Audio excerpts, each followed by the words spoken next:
ನಮಸ್ಕಾರ, ನೀವು ನೋಡ್ತಾ ಇದ್ದೀರಾ ನ್ಯೂಸ್ ಫಸ್ಟ್. ನಾನು ರಾಹುಲ್ ದಯಾನ್. ಮಾದೇಶ್ವರನ ಪವಾಡ ಅಂದ ತಕ್ಷಣ ನಮಗೆ ನೆನಪಾಗೋದು ಶಿವಶರಣೆ ಶಂಕಮ್ಮ. ಆಕೆಯ ಗಂಡ ಹಾಗೂ ಆತನ ಕುಲದವರು ಹೆಜ್ಜೇನು ಬೇಟೆಗೆ ಅಂತ ಹೋದಂತಹ ಸಂದರ್ಭದಲ್ಲಿ ಪತ್ನಿಯನ್ನ ಆತ ಅತಿ ಕ್ರೂರವಾಗಿ ಬಂಧಿಸಿ ಹೋಗಿದ್ದ.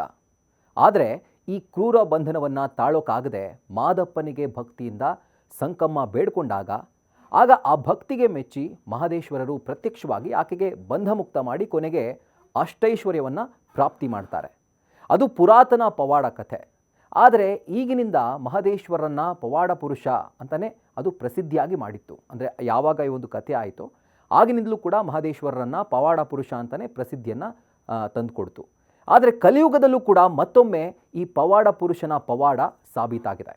ಹೌದು, ಬೆಂಗಳೂರಿನಲ್ಲಿ ಕಾಣೆಯಾಗಿದ್ದ ವಿದ್ಯಶ್ರೀ ಹಾಗೂ ಮಹೇಶ್ ದಂಪತಿ ಪುತ್ರ ಪ್ರವೀಣ್ ಮತ್ತು ಆತನ ಸ್ನೇಹಿತ ರವಿ ಮೊನ್ನೆಯಿಂದ ಅವರು ನಾಪತ್ತೆ ಆಗಿದ್ರು.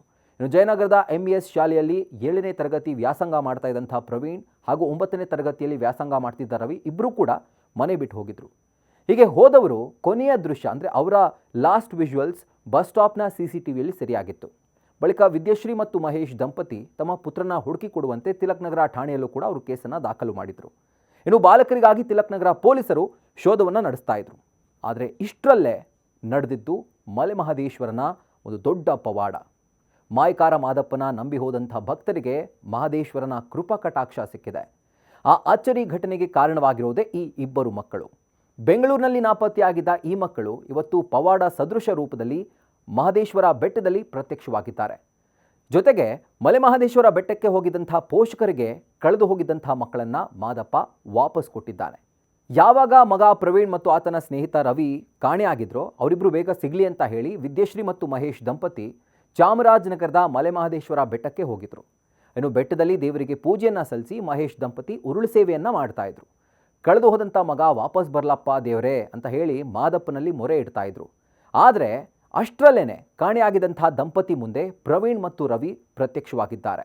ಅಂದರೆ ಉರುಳು ಸೇವೆ ಮಾಡ್ತಿರುವಂಥ ಸಂದರ್ಭದಲ್ಲೇ ಅವರನ್ನು ನೋಡಿ ಅಳುತ್ತಾ ಪ್ರವೀಣ್ ತಾಯಿಯನ್ನು ಅಪ್ಕೊಂಡು ಅವನು ಕೂಡ ಕಣ್ಣೀರು ಹಾಕಿದ್ದಾನೆ.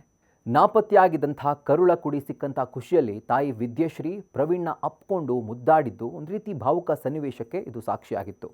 ಇನ್ನು ಮಕ್ಕಳು ಸಿಕ್ಕಂಥ ಖುಷಿಯನ್ನು ತಂದೆ ತಾಯಿ ಕೂಡ ತುಂಬಾ ಸಂಭ್ರಮಿಸಿದ್ರು. ಕಳೆದ ಶನಿವಾರ ಮನೆ ಬಿಟ್ಟಿದ್ದಂಥ ಪ್ರವೀಣ್ ಮತ್ತು ರವಿ ಮಾದಪ್ಪನ ಬೆಟ್ಟಕ್ಕೆ ಬಂದಿದ್ದಾರೆ. ಅವತ್ತಿನಿಂದ ಬೆಟ್ಟದ ದೇವಸ್ಥಾನದ ಪಕ್ಕದಲ್ಲಿರುವಂಥ ಹಾಲ್ನಲ್ಲೇ ಅವರಿಬ್ಬರು ಕೂಡ ಉಳ್ಕೊಂಡಿದ್ರಂತೆ. ಕೃಷ್ಣ ಎಂಬಾತ ಇಬ್ಬರು ಮಕ್ಕಳನ್ನು ಜೋಪಾನವಾಗಿ ನೋಡ್ಕೊಳ್ತಾ ಇದ್ರಂತೆ. ಈ ವೇಳೆ ಪ್ರವೀಣ್ಗೆ ತಾಯಿ ಆಗಮನದ ಕನಸು ಕೂಡ ಬಿದ್ದಿತ್ತಂತೆ. ಅಂದರೆ ತಾಯಿ ಬರ್ತಾರೆ ಅನ್ನುವಂಥ ಕನಸು ಪ್ರವೀಣ್ಗೆ ರಾತ್ರಿ ಬಿದ್ದಿತ್ತಂತೆ. ಇದೀಗ ಆ ಕನಸು ನಿಜಕ್ಕೂ ನನಸಾಗಿದೆ. ಒಟ್ಟಾರೆಯಾಗಿ ಹೇಳಬೇಕು ಅಂತಂದರೆ ಇದು ಮಾದಪ್ಪನ ಪವಾಡವೋ ಅಥವಾ ತಂದೆ ತಾಯಿಯ ಅದೃಷ್ಟವೋ ಗೊತ್ತಿಲ್ಲ. ಕಣ್ಮರೆಯಾಗಿದ್ದಂಥ ಮಕ್ಕಳು ಮತ್ತೆ ಮರಳಿ ಮನೆ ಸೇರಿದ್ದಾರೆ. ಇದೀಗ ಮಗನ ಹುಡುಕಿ ಕೊಟ್ಟಂಥ ಮಾದಪ್ಪನಿಗೆ ತಂದೆ ತಾಯಿ ಹಾಗೂ ಇಡೀ ಗ್ರಾಮದ ಜನರು ಉಘೆ ಉಘೆ ಅಂತಿದ್ದಾರೆ. ಈ ವಿಡಿಯೋ ನಿಮಗೆ ಇಷ್ಟ ಆಗಿದ್ರೆ ಲೈಕ್ ಮಾಡಿ, ಶೇರ್ ಮಾಡಿ. ಅದೇ ಥರ news first special channel subscribe ಮಾಡಿ, ಬೆಲ್ ಐಕಾನ್ ಕ್ಲಿಕ್ ಮಾಡೋದನ್ನು ಮರಿಬೇಡಿ.